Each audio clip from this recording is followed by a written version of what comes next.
Hello guys, in this video I'm going to show you how to edit your profile on the Instagram application.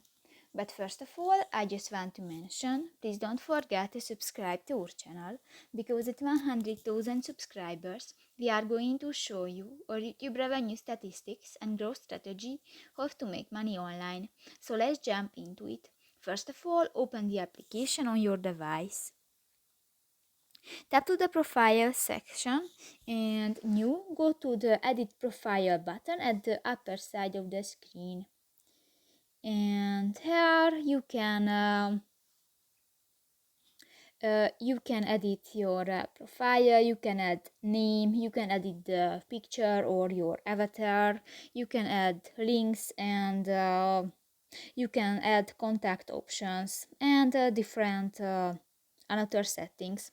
For example, the profiles, you can set the profile display, you can display the category label or the contact info.